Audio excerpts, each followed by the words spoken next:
Welcome back to our YouTube channel all in one coaching centre. বন্ধুরা, তোমরা দেখছো তোমাদের প্রিয় YouTube channel all in one coaching centre.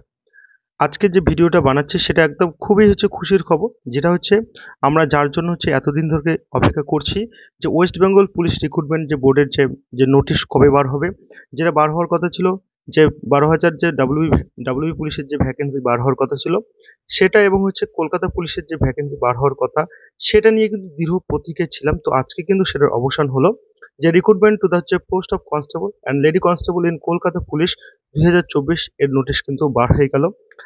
এবার দেখো, আমি এই সম্বন্ধে টোটাল তোমাদের ডিটেলস বলবো, কারা কারা অ্যাপ্লাই করতে পারবে, কতজন ভ্যাকেন্সি রয়েছে পুরুষ বিভাগে এবং মহিলা বিভাগে কতজন রয়েছে, আলোচনা করব।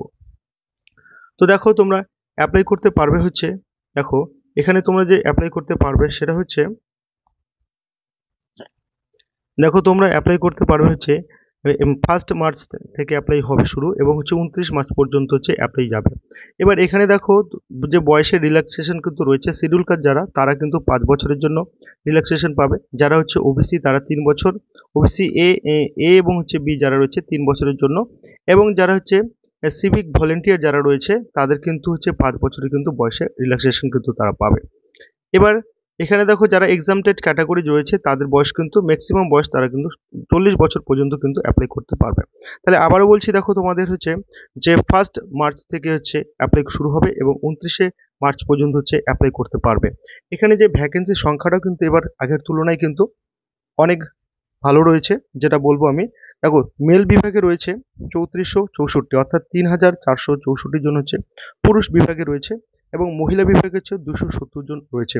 তাহলে এই যে আগের থেকে কিন্তু যেহেতু ভ্যাকেন্সিটা বেশি, সেহেতু আমি বলবো বিশেষ করে এই যে যে কলকাতা পুলিশের যে চাকরিটা, সেটা কিন্তু ডাব্লিউবির থেকেও অনেক ভালো, অনেক প্রমোশন পাওয়া যায়, এবং ফ্যাসিলিটি অনেক বেশি, এবং চাকরিটা খুব সুবিধাজনক, এবং একটা জায়গাকে কেন্দ্র করে এই চাকরিটা। তো সেহেতু যে অপেক্ষায় যারা ছিলে, বা আমরা যারা আছি অপেক্ষায়, যে কলকাতা পুলিশের কবে অ্যাপ্লাই ছাড়বে, কবে থেকে অ্যাপ্লাই করতে পারবে, তাদের কিন্তু আজকে অবসানের প্রতীক শেষ হলো। এবং তোমরা এইগুলো, অর্থাৎ এই যে এবার কিন্তু দাঁতে দাঁত চেপে যারা ব্যর্থ হয়েছে, যারা আগের বার 1 নাম্বার বা 2 নাম্বার বা হাফ নাম্বারের জন্য যারা পাওনি, তারা অবশ্যই লড়াই করবে। তো দেখো, নেক্সট ভিডিওতে আমি কলকাতা পুলিশের সিলেবাস যা আছে টোটাল ডিটেলস আমি আলোচনা করব। তো আজকে এখানেই সমাপ্ত করছি। থ্যাংক ইউ ভিডিওটা দেখার জন্য, অসংখ্য ধন্যবাদ।